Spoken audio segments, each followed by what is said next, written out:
tamu kula aturi mlebet wonten Masjid Al-Ihsan sambil mengiringi jamaah Al-Ihsan.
setengah keliling.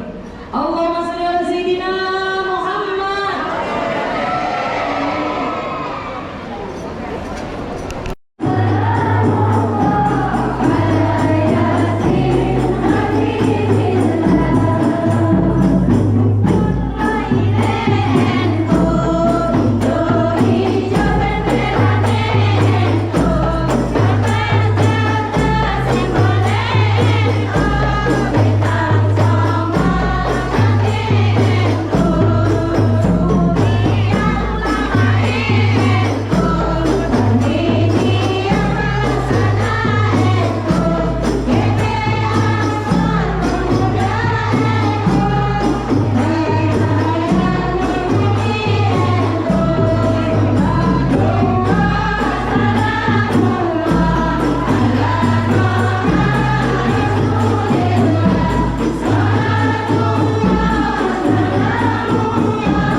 Alhamdulillahi Rabbil Alamin.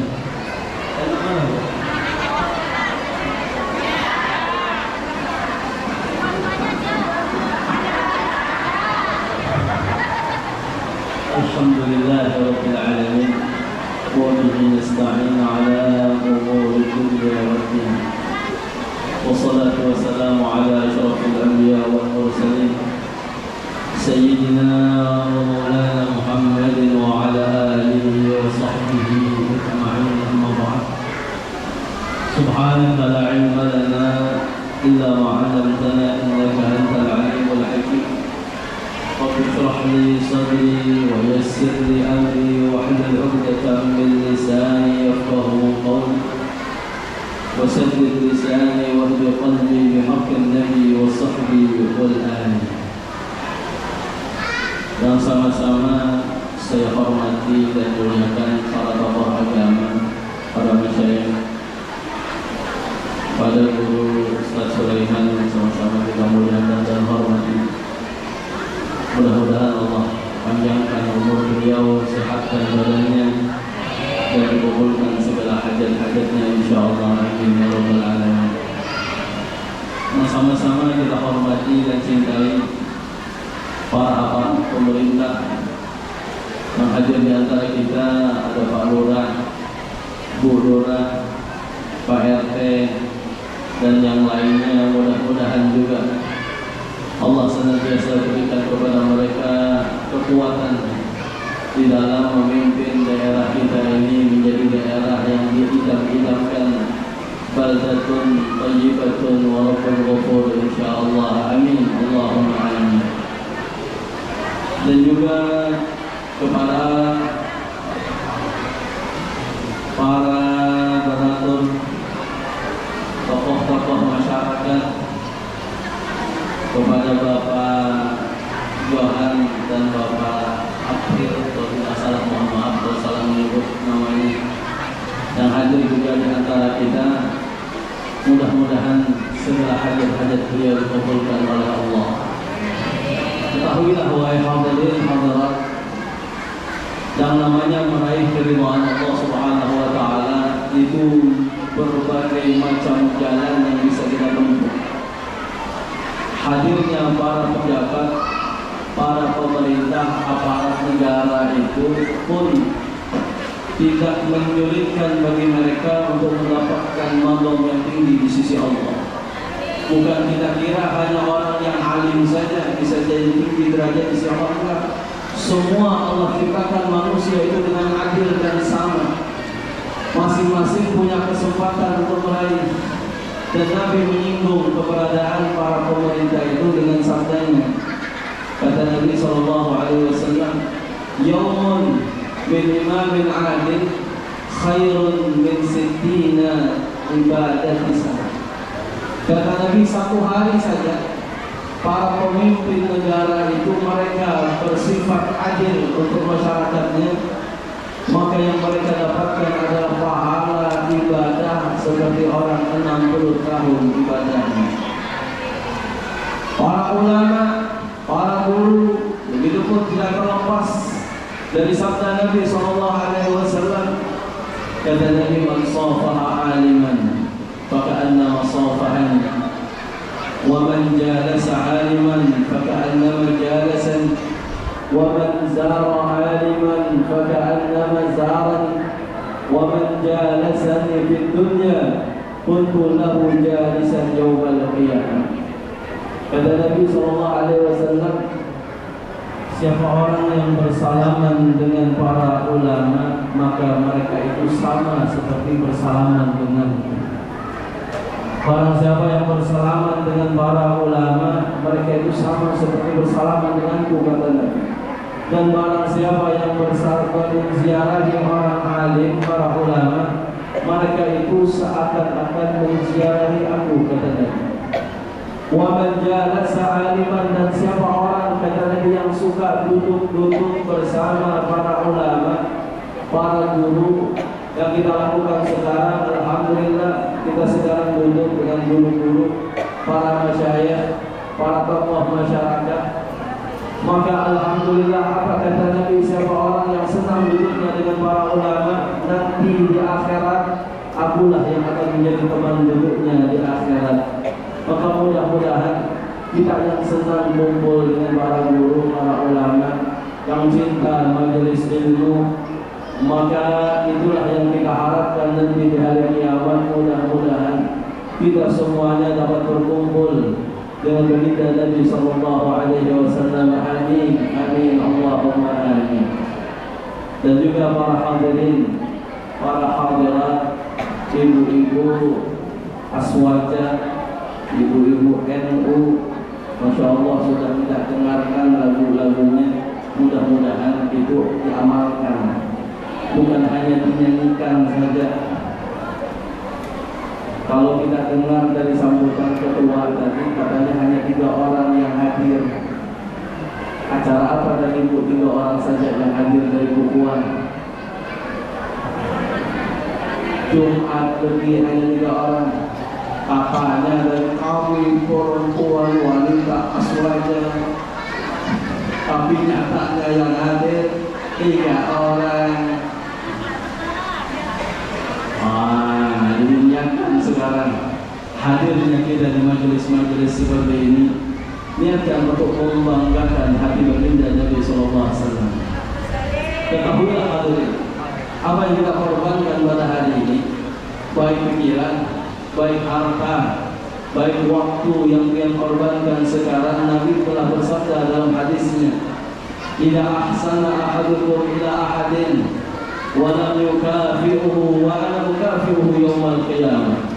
Kata Nabi SAW, siapa orang yang berbuat baik kepada orang lain, berbuat baik kepada orang lain, tapi dia tidak dibalas kebaikannya tersebut tidak dibalas oleh orang yang dia berbuat baik, jangan takut, kata Nabi, aku yang akan membalasnya nanti di hari kiamat. Bayangkan itu saja kalau kebaikan kita kepada orang lain, Bagaimana yang kita lakukan pada pagi hari ini adalah tiada lain untuk merayakan maulidnya Nabi besar Muhammad sallallahu alaihi wasallam. Maka sudah pastilah Nabi akan membalas yang mengorbankan waktunya. Lihat nanti di akhirat Allah balas hartanya yang keluarkan 1.000, 2.000, 5.000, 10.000, ratusan ribu. Jangan takut, itu semua akan Allah balas dan Nabi balas nanti di akhirat. Yang mana kita perjuangkan, korbankan sekarang adalah untuk Nabi Muhammad.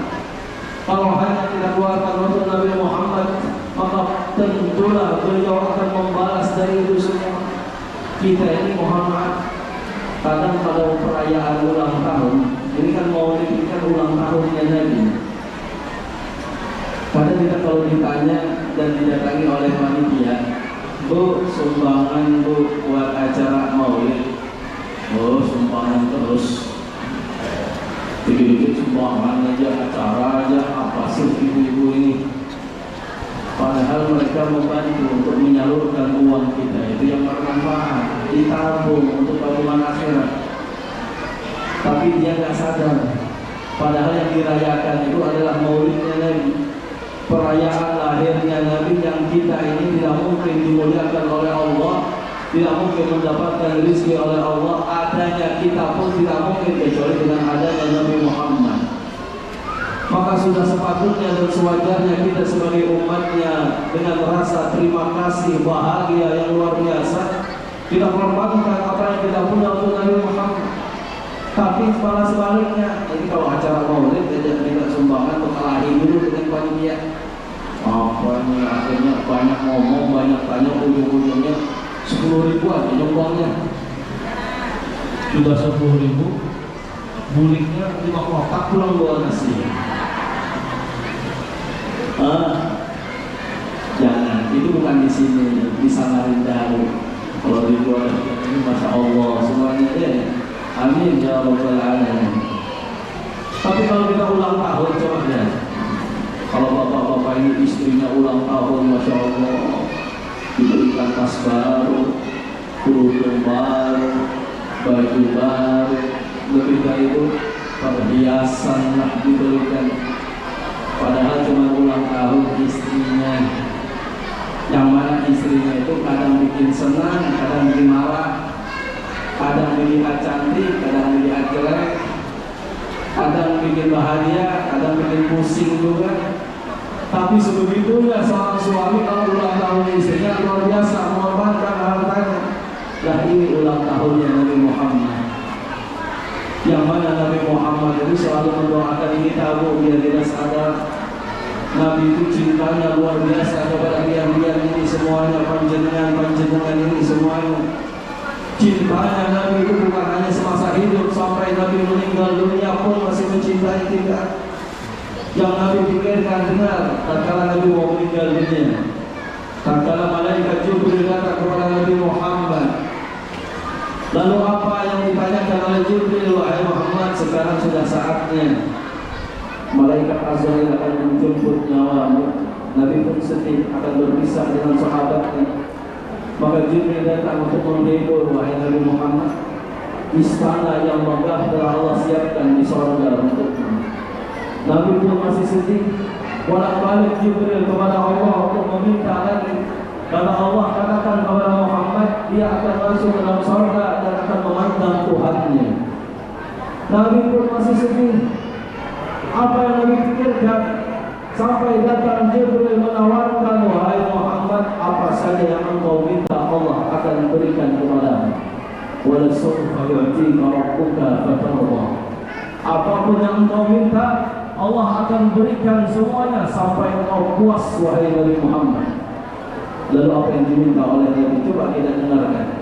Yang diminta Nabi itu bukan harta, bukan jabatan, bukan kenikmatan, tapi yang diminta oleh Nabi Muhammad adalah ana lan arda wahidun min ummati dakhala finnar.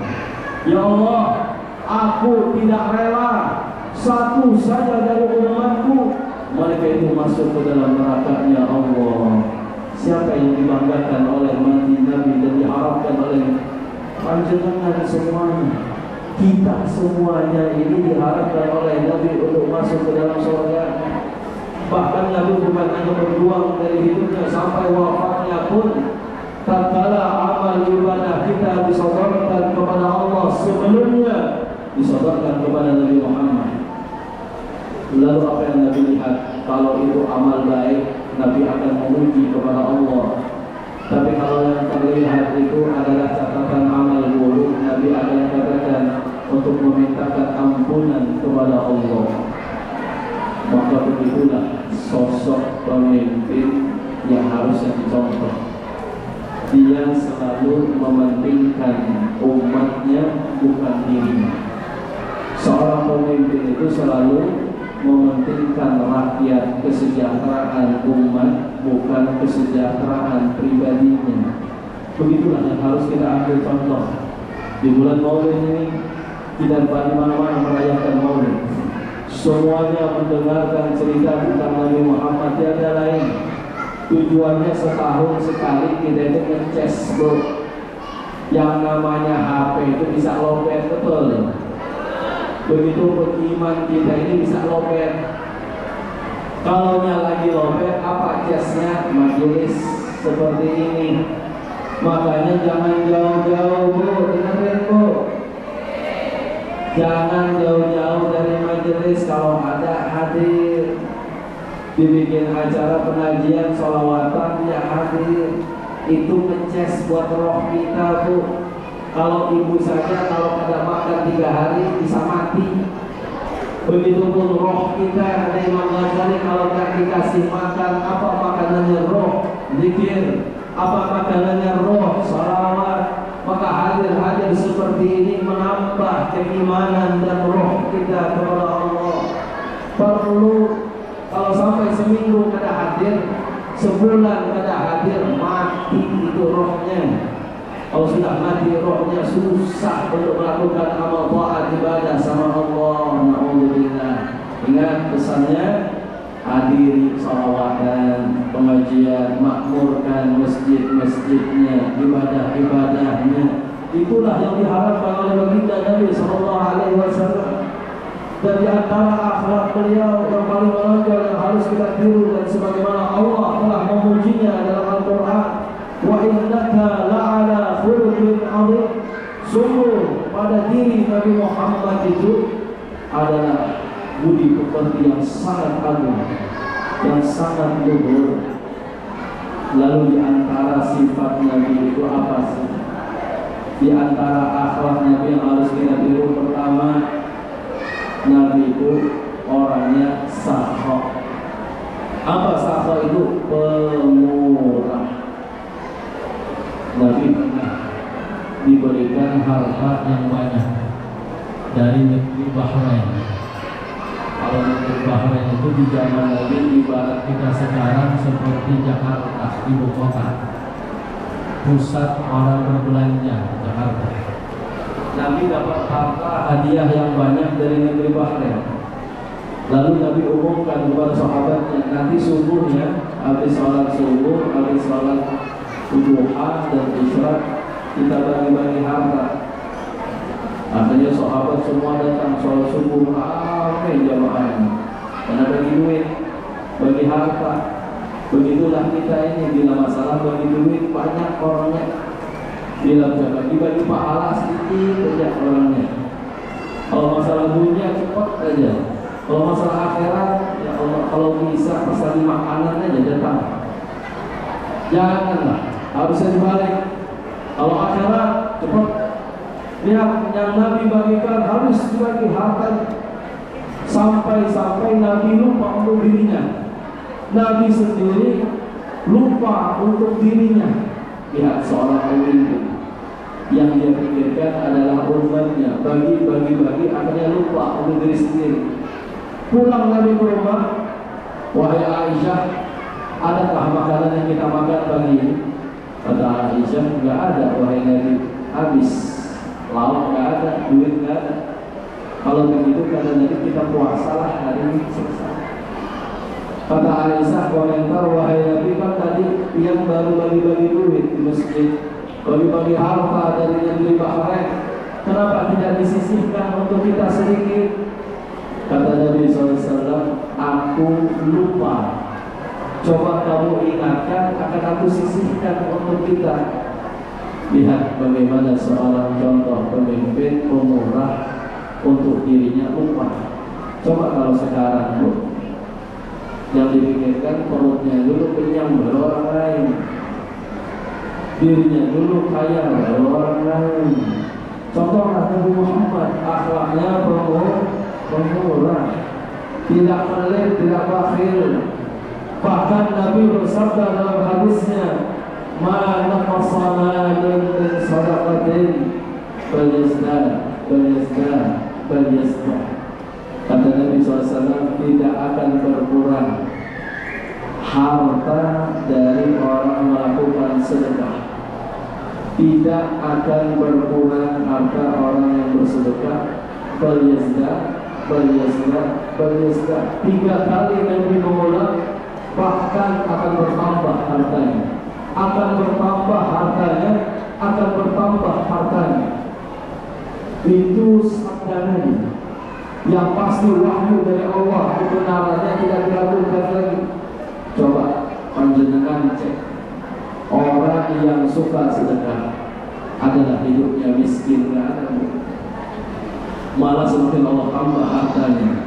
Terutama dari musim corona 3 tahun yang lalu, itu nampak dan kelihatan mana orang yang jatuh, mana yang enggak. Siapa yang enggak jatuh bisnisnya pada saat corona itu, kebanyakannya adalah orang-orang yang Masya Allah sedekahnya, berbaginya. Begitulah kita seorang muslim harusnya. Kata Nabi, la yu'minu ahadukum, tidak beriman dari salah seorang kalian hatta yuhibba li akhihi ma yuhibbu li nafsihi, sampai dia itu cinta kepada saudaranya sebagaimana dia mencintai dirinya sendiri. Kalau dia senang makanan itu masuk ke mulutnya, dia pun senang kalau saudaranya dapat nikmat itu. Dia senang kalau dapat rumah bagus, dia pun senang kalau saudara muslimnya dapat rumah bagus. Itu tanda orang sempurna imannya.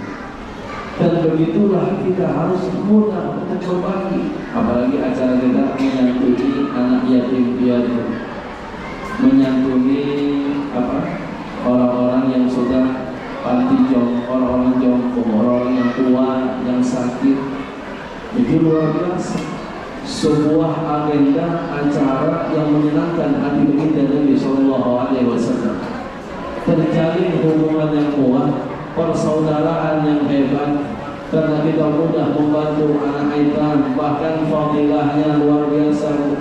Keutamaan orang yang menyantuni anak yatim itu, kata Nabi, anak wa kafilul yatim hakada, aku dengan orang yang menanggung anak yatim itu seperti ini nanti di akhirat. Menunjukkan begitu dekatnya antara jari telunjuk dengan jari tengah. Begitulah kedudukan orang yang menanggung dan menyantuni kehidupan anak yatim. Masya Allah, luar biasa kian-kian ini.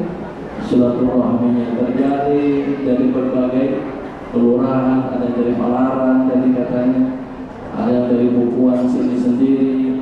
Menjalin silaturahim itu sebuah amalan yang meluaskan rezeki, sebuah amalan yang memanjangkan umur. Kata Nabi SAW, siapa yang ingin di antara kalian umurnya panjang, rezekinya luas, maka hendaklah sambung silaturahimnya. Nih kita semua baik, nanti yang undang Palaran, yang Bukuan hadir. Jangan kalau undang aja pengennya orang hadir, pas diundang orang malas hadir. Ya, balaslah kebaikan orang itu dengan kebaikan. Orang hadir kita balas juga, menyenangkan hati seorang muslim itu pahalanya besar. Dan itulah yang diajarkan oleh Nabi SAW. Nabi itu jabar khatirnya luar biasa. Dan itu amalan yang paling besar pahalanya, jabru khawatirin nas, memberikan kabar gembira kepada hati seorang muslim. Contoh, Nabi itu pernah dulu didatangi oleh perempuan. Perempuan bawa hadiah supaya Nabi senang. Dia bawa dalam riwayat 1 kresek jeruk.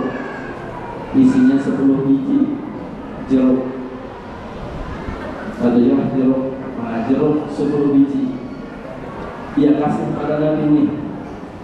Akhirnya si perempuan ini diam saja, tidak mau pulang setelah ngasih. Nabi paham, Nabi ini peka orangnya, Nabi ini tahu apa yang orang mau.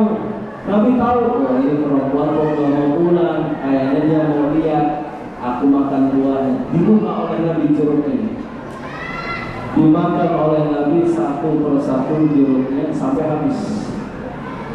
Ternyata perempuan ini masih ada di situ, diam aja. Dan Nabi masih paham, kayaknya mau aku nambah lagi. Ditambah lagi oleh Nabi buah yang kedua, dibuka jeruknya, makan lagi. Sampai ketiga, keempat, ini perempuan gak mau pulang. Akhirnya Nabi habiskan buahnya 10 biji. Bayangkan, untuk menyenangkan hati perempuan yang mengasih. Kayaknya dia pengen aku makan di hadapannya. Akhirnya habis Nabi makan, baru perempuan itu senang pulang dia. Rasul pamit. Sahabat yang di samping Nabi komentar, wahai Nabi, mohon maaf nih, ini bukan kebiasaan dia seperti ini. Biasaan panjenengan itu kalau dapat hadiah bagi-bagi sama kami di samping. Ini kami beliuran aja beliannya. Hendak juga makan jeruk yang dia dapat itu kok nggak bagi-bagi, wahai Nabi. Apa jawaban Nabi? Dengar jawaban Nabi. Buah yang ku makan tadi itu rasanya kecut sekali, masam sekali buahnya. Kalau aku kasih sama kalian bagi-bagi, nanti kalian makan ekspresinya nampak di wajah masam. Bagaimana perasaan si perempuan yang ngasih? Sakit hati dia, malu dia, sudah kasih buah sama aku kok asam. Maka aku tutupi supaya dia itu senang. Aku habiskan semua tanpa mengekspresikan wajah masam. Itu akhlak Nabi. Kita ini kadang kalau sudah gak senang malah ngasih apa hadiah misalnya. Ini yang nyata hadiahnya Allah. Orang bersyukurlah, senangkanlah hati orang lain. Itu akhlak Nabi, suka menyenangkan orang. Jabar khatir namanya. Masya Allah. Nabi sama Sayyidah Aisyah, suami istri, simak baik-baik.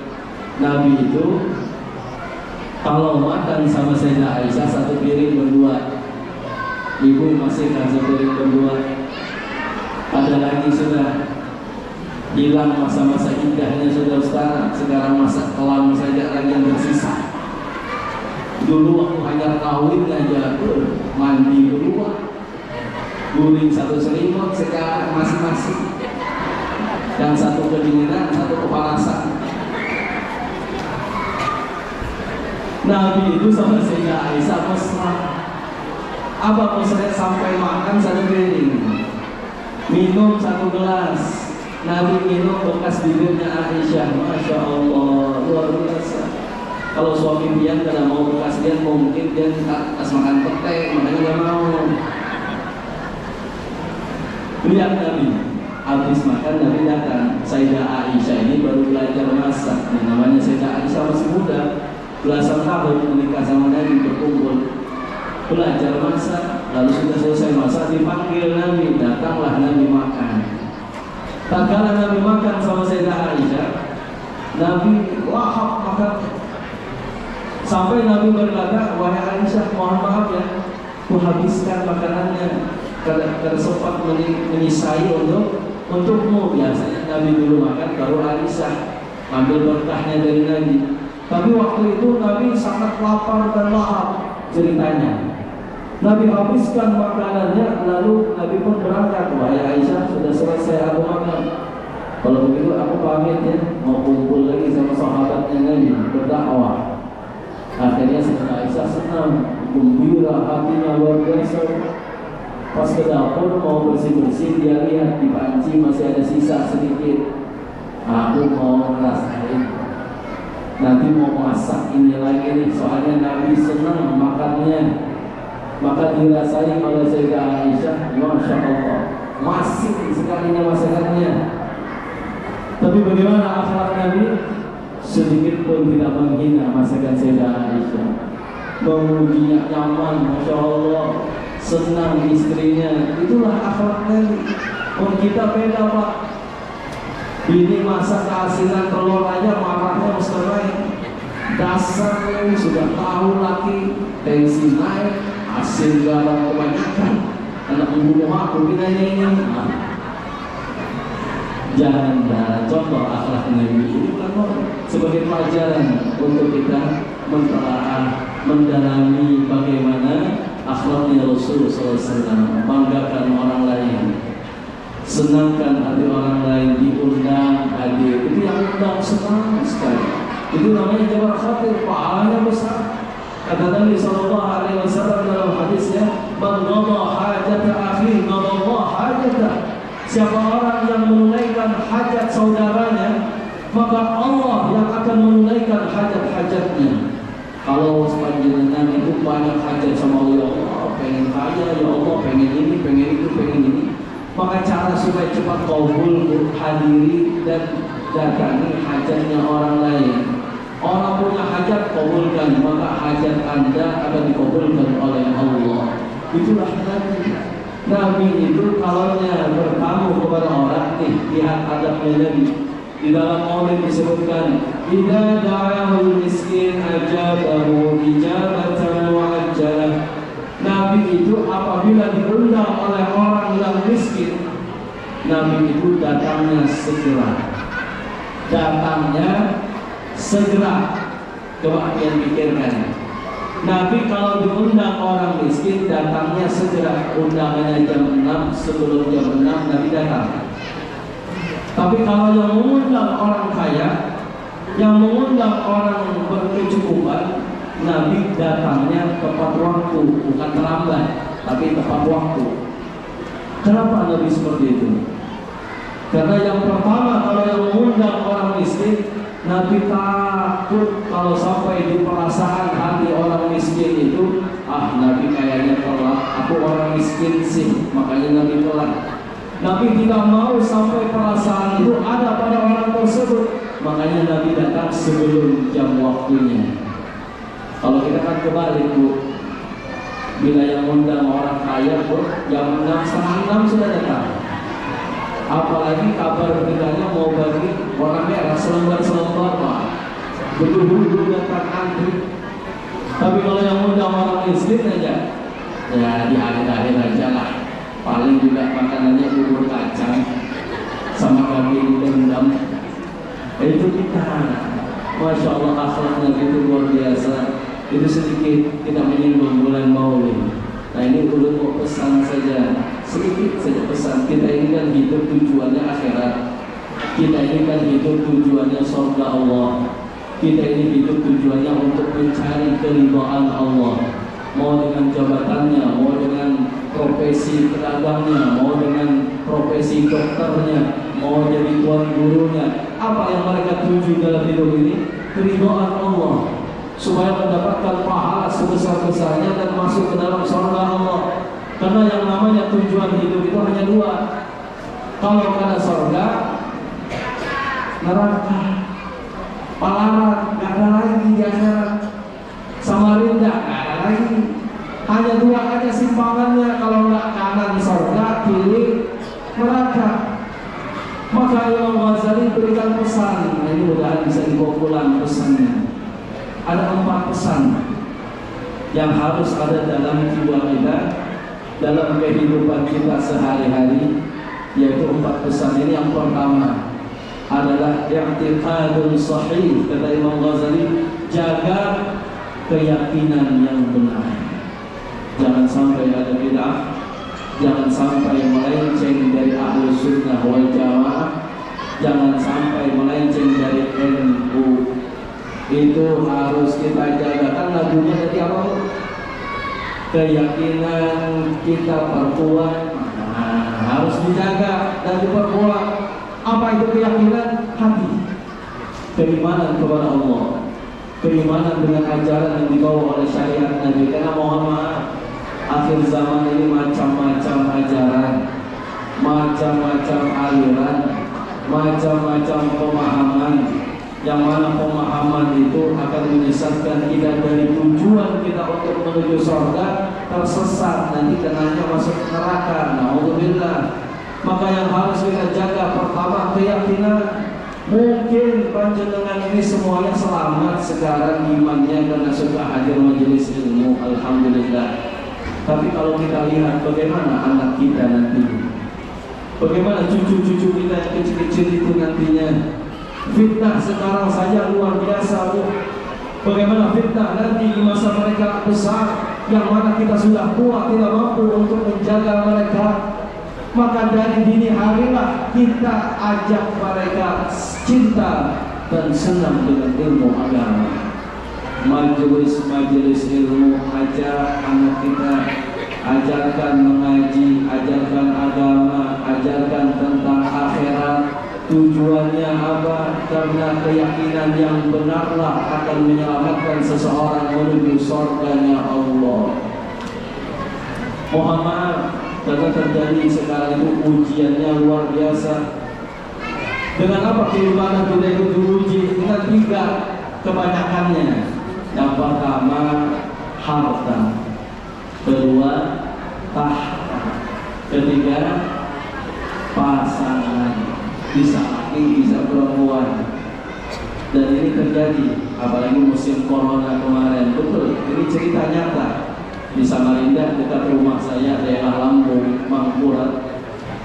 Itu keluarganya agamis, bapaknya agamis, tapi karena yang namanya corona, pekerjaan dipecat, gaji nggak ada, penghasilan nggak ada, tuntutan istri macam-macam, tuntutan anak macam-macam, bingung sang suami. Akhirnya ada tawaran. Ini ujian keimanan yang harus kita jaga. Apa tawarannya? Duit setas dan dapat transferan setiap bulan ke rekeningnya. Tapi apa syaratnya? Harus mengorbankan imannya, masuk Kristen tuh, kristenisasi, masuk Kristen. Akhirnya apa? Karena imannya lemah, ilmunya tidak ada, akhirnya dia korbankan akhiratnya yang bakal selamanya itu hanya untuk dunia yang sebentar. Kita dunia ini tidak lama, paling 60, 70 selesai. Hidup pun yang 70 kada bernafsu lagi, sudah hidup. Karena kawinnya bila awal juga sudah lemah, tidak ada kekuatannya. Lalu apalagi yang kita harapkan hidup sebentar, tapi kehidupan akhirat selamanya. Jangan sampai akhirat kita korbankan dengan kehidupan dunia. Akhirnya dia menerima uang, masuk Kristen, istri Kristen, anak buah kecil Kristen. Ketahuan pas setelah 2 tahun itu. Setelah 2 tahun, hari rayanya hari Minggu. Yang lain pada kumpul di rumah kainya di Lampung, bagi-bagi duit si kai hari raya. Cucu-cucu yang kecil dapat duit. Yang satu baru datang telat. Agak sepupu-sepupunya, dari mana ikan kok telat? Kami loh habis sholat id, kai bagi-bagi duit. Ada si kecil, aku dari gereja, polos, namanya anak kecil. Akhirnya yang sepupu cerita ke ibunya, polos namanya anak kecil. Bu, masa sepupuku itu dari gereja, katanya dari kan kita hari raya di masjid. Maka akhirnya mencurigakan kitanya dan disidanglah ayahnya anak itu. Ternyata benar sudah 2 tahun masuk Kristen gara-gara harta ujiannya. Jaga iman kita, anak kita, keturunan kita dengan harta ujian. Kita jaga bahwa iman itu lebih berharga dari dunia dan isinya. Iman inilah yang akan menyelamatkan kita untuk tujuan menuju akhirat. Yang kedua, tahta juga banyak, Pak. Mohon maaf nih, ini terjadi di Kalimantan Utara. Dia pengen bangku legislatif DPR. Akhirnya ditawarkan, Pak, mau dengan cepat pasti dapat. Syaratnya masuk Kristen dulu. Dia korbankan agamanya. Terjadi di Kalimantan Utara.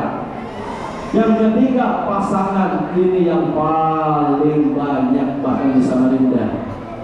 Banyak sekali, apalagi di kampung-kampung banyak. Kenapa pasangan? namanya muda-mudi pacaran, kuliah di mana ketemu pacaran, yang cewek Islam, yang laki non Muslim. Orang mana misalnya, memang ini terjadi jamaah kami satu di majelis, anaknya perempuan, pacarnya orang Bontang, Flores aslinya, orang Katolik. Karena sudah pacaran, akhirnya dia mau nikah. Ngomong sama bapaknya, Pak saya mau nikah sama pacar saya. Jangan nak, saya yang Islam saja lah, jangan Katolik. Gak mau. Nah inilah sulitnya. Kalau sudah cinta, bu, tai kucing rasa coklat. Akhirnya dipaksa, orang tuanya gak mau, kabur. Anak sekarang kabur dibawa pacarnya kemana? Ke Bontang. Dan di sana dia sudah wallahu a'lam, apa sudah dibaca-baca, dikasih air, apa dimandikan. Kita jemput ke Bontang, orang tuanya nggak mau pulang perempuannya. Akhirnya gagal kembali. Berangkat lagi kalau nggak salah berapa minggu setelahnya, minta kenalan sama mertua saya Guru Mansur. Guru Mansur punya kenalan di Bontang itu polisi. Dihubungilah polisi, akhirnya dengan bantuan polisi kita ambil paksa itu putrinya bapak itu. Diambil paksa, polisi yang ambil. Akhirnya orang-orang Katolik sana gak bisa menolak, paksa lepas. Dibawa pulang, dibawa ke majelis kita doain, nah baca syahadat, gak mau. Baca bismillah, gak mau. Tangannya begini aja orang kamit mulutnya. Kita kasih air zam-zam, minum nak minum. Kita kasih tahu bapaknya, Pak nanti ini pulang di rupiah aja anaknya. Oh hebat betul ini keimanannya tentang Katolik. Baru sebentar aja masuk Katolik sudah hebat betul. Akhirnya mau pulang, jaga Pak ya betul-betul, jangan kasih handphone, jangan kasih duit, jaga. Ternyata lengah dikit 2 hari di rumah hilang lagi putrinya. Dan sekarang orang tuanya pasrah kehilangan putrinya tersebut, menjadi orang Bontang sana dengan pacarnya. Kenapa? Sebab pasangan iman terkorbankan. Padahal tujuan kita adalah akhirat. Dengan iman untuk menyelamatkan yang pertama dikorbankan gara-gara pasangan. Itu banyak terjadi. Pacaran akhirnya pura-pura masuk Islam, setelah menikah hamil, melahirkan, sang suaminya kembali Kristen. Sang istri ditawarkan, Anda kalau mau masih sama saya harus Kristen. Kalau Anda masih agama Islam silahkan, tapi kita harus cerai. Seorang perempuan, orang kampung, ilmu agamanya sedikit, imannya lemah, pikir tidak terlalu panjang, daripada aku pusing pikirin mau kuasain anak masih kecil, ya sudah korbankan imannya dia mau. Itu terjadi di antara kita, hati-hati. Jagalah keimanan kita supaya tujuan kita akhirat itu selamat. Itu yang pertama. Yang kedua, perbanyaklah bertaubat kepada Allah. Kenapa kok harus bertaubat? Karena kita ini manusia. Al-insan mahallul khata' wal nisyan. Manusia itu tempatnya salah, tempatnya lupa. Itu manusia. Makanya manusia itu harus sering-sering diingatkan supaya ingat kembali. Dia lupa. Hari ini dapat kajian, minggu depan lupa sudah.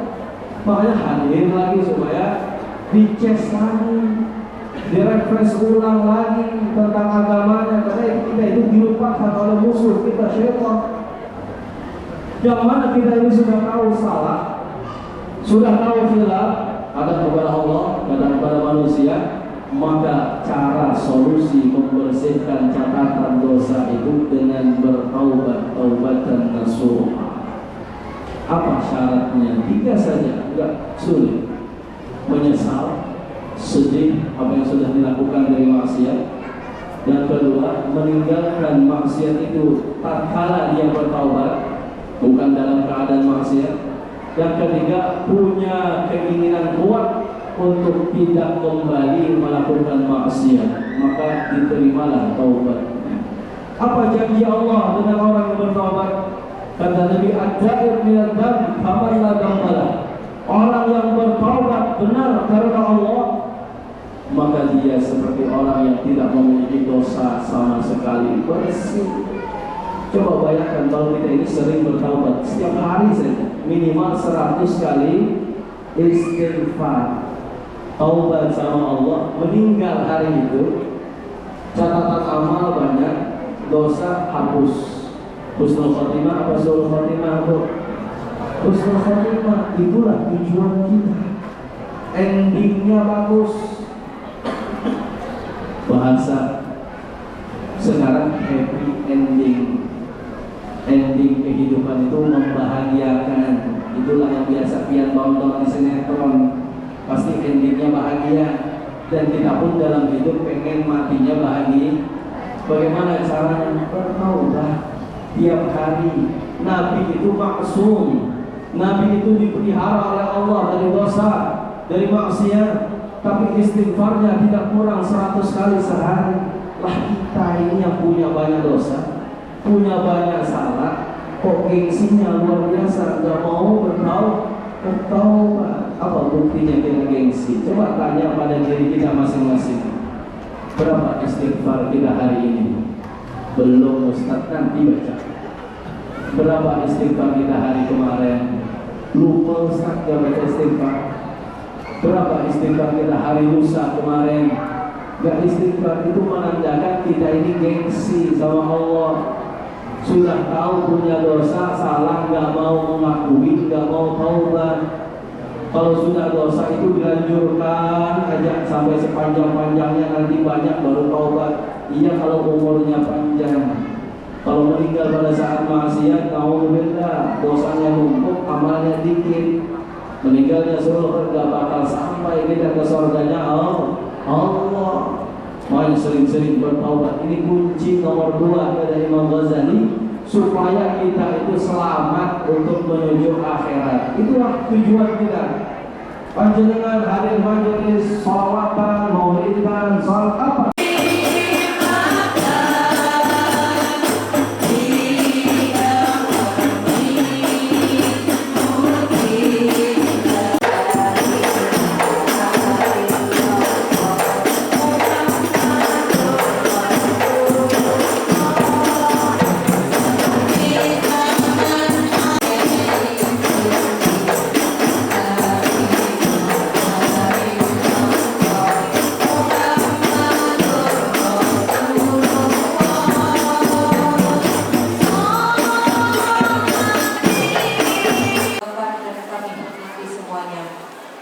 Puja dan puji syukur kita panjatkan lillahi rabbil atas limpahan taufik beserta hidayahnya, sehingga kita bisa berkumpul di majelis ini dalam keadaan sehat walafiat.